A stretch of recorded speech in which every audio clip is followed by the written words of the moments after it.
What's up mga ka-sushi? Ito na naman po tayo. Magandang araw po sa inyong lahat. At ang inyong pong lingkod, si Sushi by George. Ang menu po natin sa araw na ito is California Baked California Maki. So, simple lang ang mga ingredients natin. Ang kailangan po natin is crab meat. Mayroon tayong crab steak at saka shredded crab. Pero itong gagamitin natin, shredded crab, mas maganda sa bake. Mas may dali natin ilagay. Seaweed salad, tobeko orange, and smiltro, avocado, and Japanese mayo. Ito po yung Japanese mayo kung gusto niyo hanapin yung pang ano nyo. Kasi po ito nakakaramelize pag nasusunog. Nagiging brown, golden brown.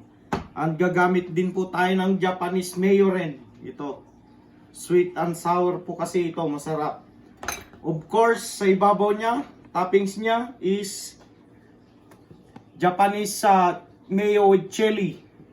And bonito flakes. Ito po yun. Ayan po. So, simple lang po ang gagawin natin. Ang bake po natin ngayon. Simulan po natin na magtimpla ng rice. So, tabayanan nyo po mga kasushi. Magsisimula na po tayo ngayon. So, timplahan muna natin po itong rice. Approximately 6 cups ng rice. Then, 4 ounce ng sushi vinegar. Ganyan lang po. Kasi California Maki, masarap po itong may vinegar na sushi rice pag i-bake. So, ganito lang po ang pag ano ng sushi rice. I-mix lang natin maigi hanggang maihalo. Then, i-settled natin yung init niya mamaya bago natin ilagay sa baking pot. So, okay na. Ganyan lang. Titimpline na po natin itong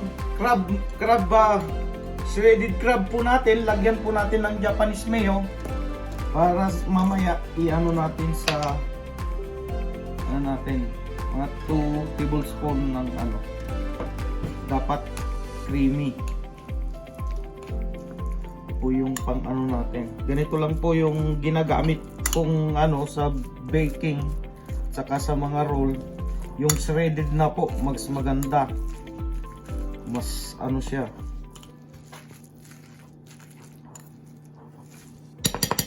Mag-add po tayo ng Japanese mayo, yung sweet and sour. Ito po yun.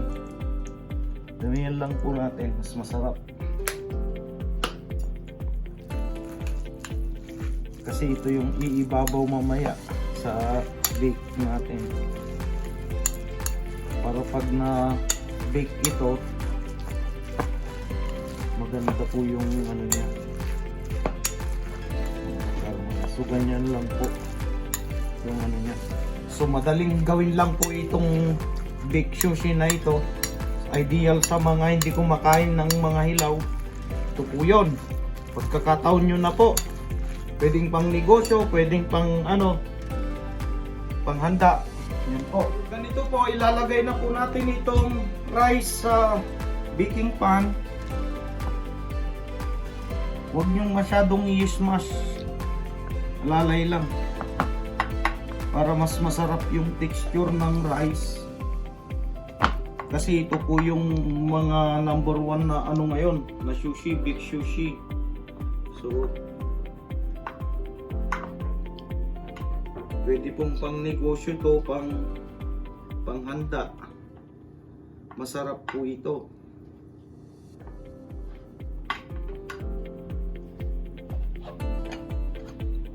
Ganyan lang po. Pantay nyo lang para mamaya yung pag-cutting even yung rice. Ilagyan po ng sushi vinegar, mas masarap po pag gano'n.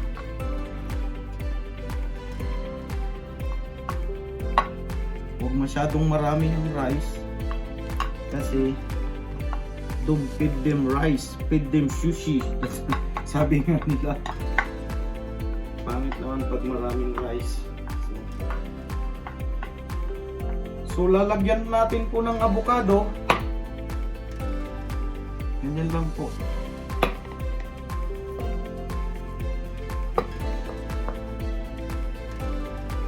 Para sa toppings din niya. Layer by layer. Ganyan po.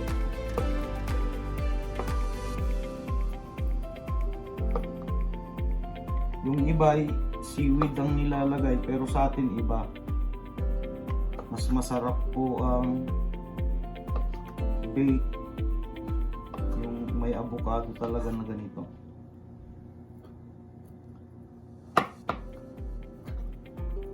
Kasi ito yung pang ano ng California Maki. Ito yung ingredients niya talaga. So ganito po yan. So yung layer niya, first layer is avocado. Pwede rin pong mangga, nasa sa inyo yan kung anong preferred nyo. Kung anong mas convenient sa inyo. Pero sa atin, ito po yung, kasi ito po yung karaniwan na ano ng California Maki.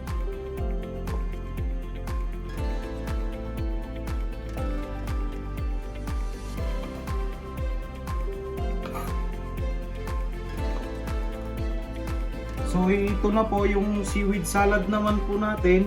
Imbis na dry seaweed, ito po, mas masarap po kasi ito na ilagay kasi salad na. Kung wala po kayo, pwedeng cucumber at saka yung seaweed, dry seaweed. Pero mas masarap po ganito kasi papalaman siya sa crab. Ito po yung magandang i-partner sa crab. Pag nag-mix ito at saka yung crab sauce, super delicious. Ito po yung ano natin, California bake. So lagyan po natin ng bonito flakes. Ito po yung bonito flakes natin. Pampalasa din po yan. Yan. Dried fish po ito, bonito flakes na ito. Yan ang magbibigay ng flavor sa ano natin.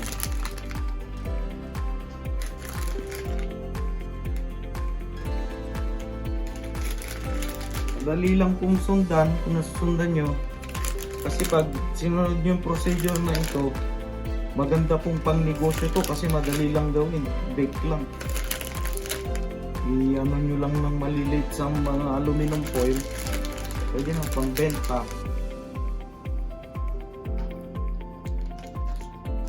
Lagay na po natin lahat yung maliit na sachet.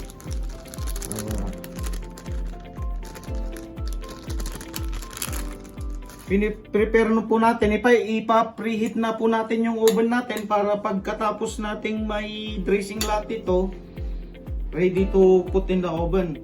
So ito na po yung crab meat natin.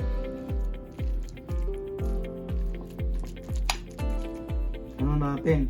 Kasi mas maganda yung cream na Japanese mayo kasi makakaramelize po siya pag nag-binake po natin.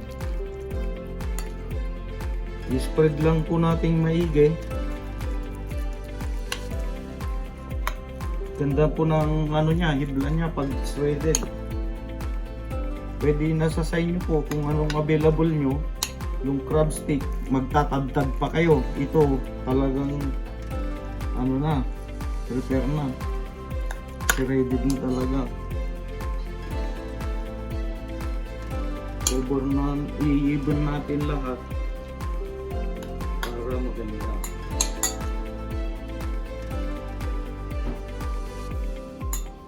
Pagkat mamaya is maganda siya.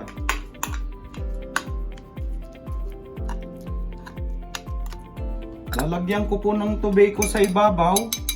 Nasa sa inyo po, optional po yan kung gusto nyong lagyan. Yan, pampakulay din yan. Tobeko egg, yan po. Pwede ring ismeltro. bacon.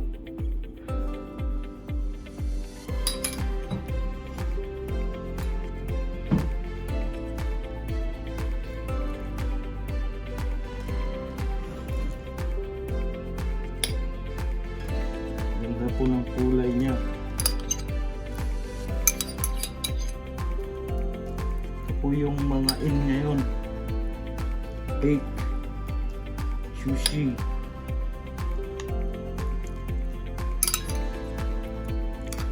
Pwedeng sa panghandaan po ito. Talagang walang makakahindi dito pag ganito ang ginawa niyo.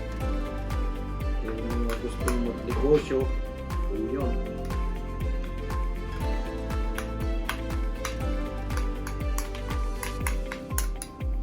Lagyan po natin ng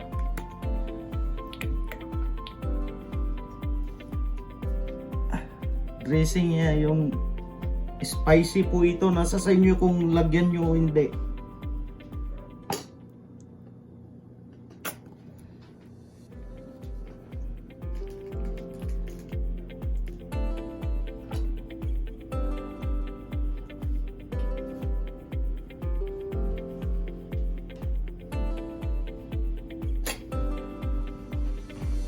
Lagyan po natin ulit ng Japanese mayo.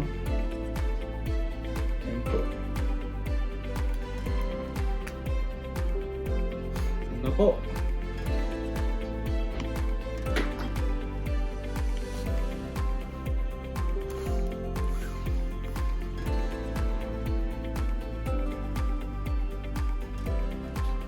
So ito po yung niya, tsura niya. Mamaya, i-anon po natin mamaya yan. Ilalagay na po natin sa oven yan. Ilagay na po natin. Naka-preheat na po yan. Ilagay na po natin ganyan. Ayan po yung natin. 15 or 10 to 15 minutes. Malapit na po yun. Okay na po. So ganun po ang pag-process natin. So madali lang po sundan. So ang tabayanan nyo po pag hinangon natin. See ya later. So ayan na po yung bake natin, malapit na. Ayan ang itsura niya po. Napakaganda. Madali lang po ang process niyan. Ganyan po. Sa mga hindi marunong mag-roll, ito po yung ideal para sa inyo. Ayan. Mga nag-request ng ito na po. Ayan, malapit na. Mamaya. Ayan na po natin. So hanguin na po natin. Iyan na po. Be careful po, mainit. Ayan. Ayan na po siya. So ito na po ang itsura niya. Ayan po. Mainit. Tingnan nyo, ang ganda. Grabe. Ganda po ng itsura niya. Ayan o. Wow. Ito po yung ideal ng mga mahilig mag-bake. Ito po yun. California Baked Bake. Ito yan. So, hintayin pa natin mag-settle down ng konti. Then, ikakat natin. Ipi-plate natin. Kita nyo po yung sa gitna niya. Ang ganda. Ayan. So, yung layer niya, yung kulay green, yung seaweed salad. At saka yung avocado. Yan po. So, ikakat natin mamaya yan. I-plating natin. So, ikakat na po natin. Wow. Yan po.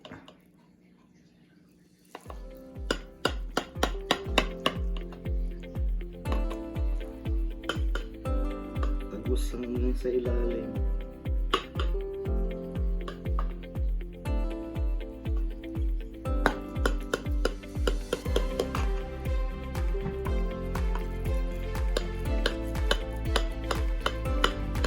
Ano po?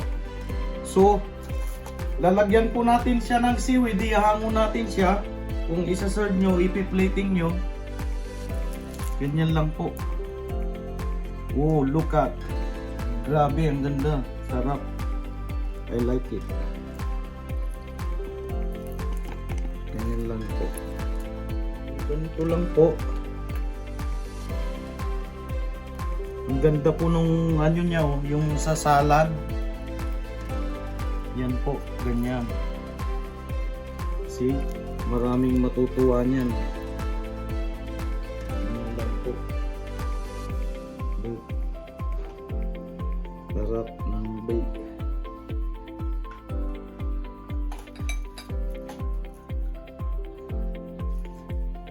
Tingnan niyo po yung ano niya. Ayan. Wow. Yung layer niya. Oh my God. Amazing.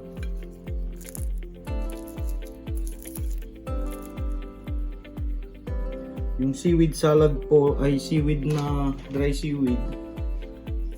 Nandyan na po siya. Kung gusto nyong i-plating na ganito, kayo pong bahala. Ayan po.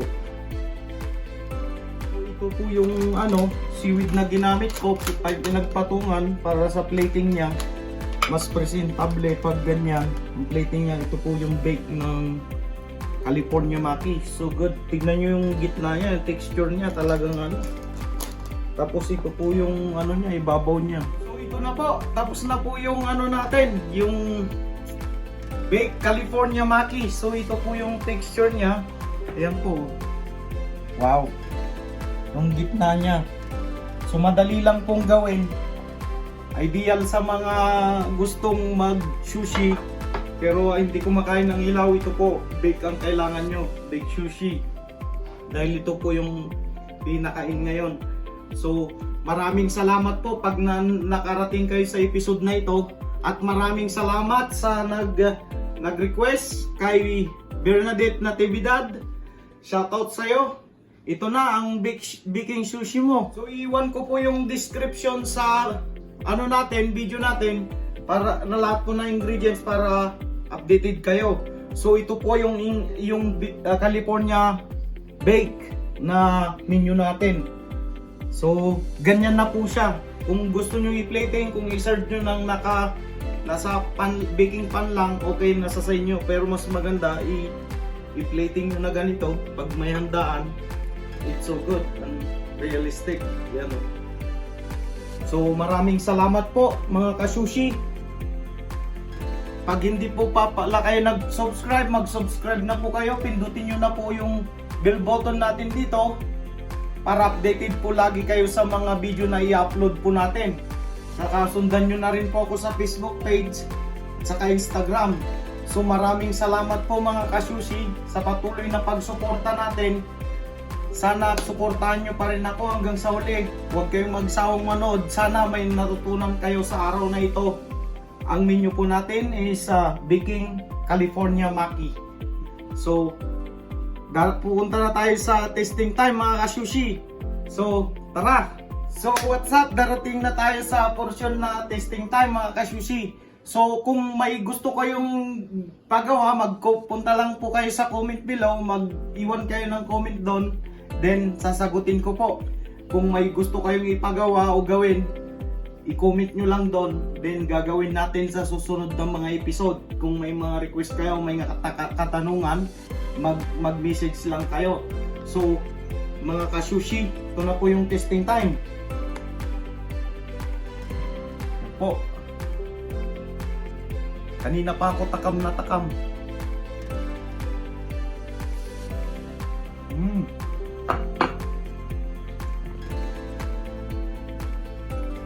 Sarap! Kung gagawin nyo po, super. Grabe. Iba yung lata, kakaiba.